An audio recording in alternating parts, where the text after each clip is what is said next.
program review. Yeah, so we've had a very busy week in an effort to reach out to our special education families. We have put together a survey and sent it out last Friday. And last night, actually, we had some good results for us because in our conversation with the parents, there were some concerns that the way we were communicating, the robo emails, the robocalls, and the like, there was a concern that the parents weren't getting, like some parents weren't getting the emails. So you can't have an effective survey if you don't actually reach your audience. We did a lot of work today to try to really look into those particular surveys. We sent out the survey to approximately 38 families representing special day class students and over 90 families representing resource students. And we looked in our system and there were no mailer demon type things that came back with the exception of a couple of people. So we believe right now that in that survey, it did get to the folks. But we've also asked for feedback if people aren't getting it who are in the audience, because if not, we've got to go deeper into our system. The second thing is we've looked into texting. And we believe that our system can send text, but presently in our system, we only have 2 identified people to send text to. That was something that came forward today. But we also sent out a second survey on the LCFF-LCAP survey that we talked about last night, and we sent it out with a robocall based on some of the feedback we got last night. So there's going to be a little period of lots of different types of communications going out to make sure that when we're reaching out to people that we're getting them. We do have, of the 140 or so people that we reached out to, we currently have 23 responses. That's about a little, it's about 15% or so. We'd like to see it get up to about 40 people, but we have about a little over half are from the resource families and a little under half are from special day class families. So that's going to be out there till Friday. We're going to collect those. But what's neat is when you read the comments, and typically when you send out a survey, you get the bar graphs, and that tells you one piece of information. But the comments are very thoughtful. People were really put some good ideas out there. All the ideas are they're different. There's not a common trend of one particular thing or another. But it allows staff in putting together the Monday workshop. And I want to say on Monday, April 7th at 7 p.m. here in the boardroom, we're going to do a workshop focused for our special day class families. That went out with both the first email last Friday, the second email reminder Wednesday, and a flyer that went out today to the families because we were worried that the families were getting the electronic communication.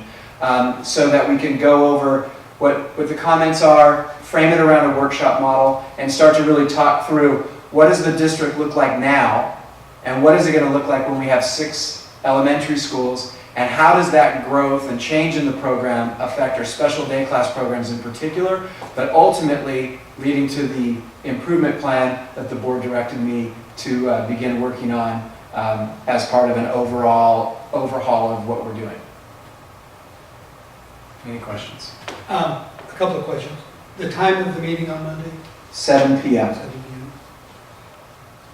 Also, could you look into the possibility of some system that we can build a list of cell phone numbers for the people that would like to be texted the notifications?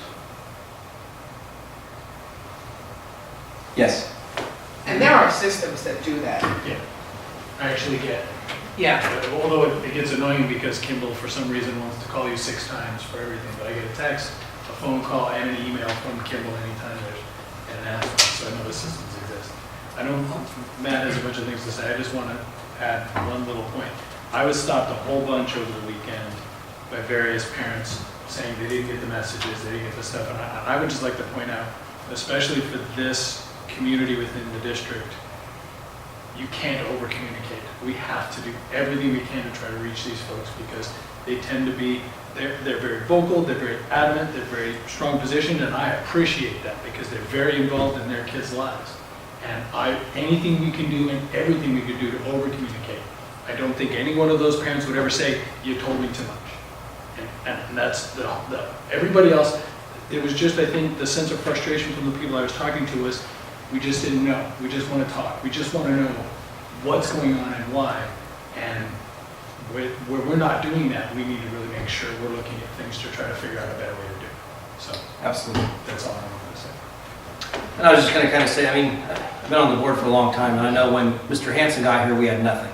That's true. And he brought the auto dialer, and that helped. But we continue, as a district, as we're growing, continue to struggle with the right way to reach people. So be patient, we're trying. And that's kind of the same message I have for the special ed program, is be patient. We realize, I think that all of us recognize that the current system is not working. We've been struggling with this for years, and we're trying to do the best thing for all the students. And, you know, everyone's jumping to conclusions, and yeah, nothing's in stone right now. We're looking for input, we're trying to find out where we're at so we know where to go. And, you know, we're trying to look for input from the community, from the special ed parents, and, you know, do this together and move forward as a team. So I went back last night and looked at social media and take a deep breath and let's work together on this. Okay?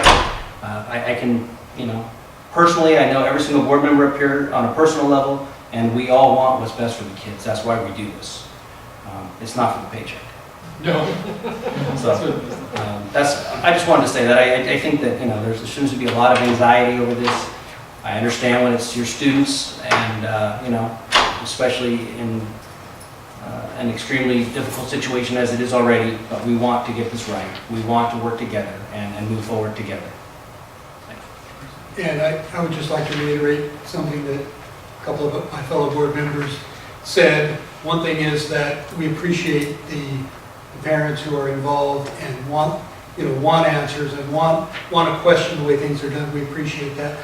But also, as Matt mentioned, everybody on this board, the most important thing that we look at, that we think about when we make decisions, is what's best for the students in this community, and that covers all the students. And we will continue, we will continue to make changes based on the partnership of the community and staff of the board.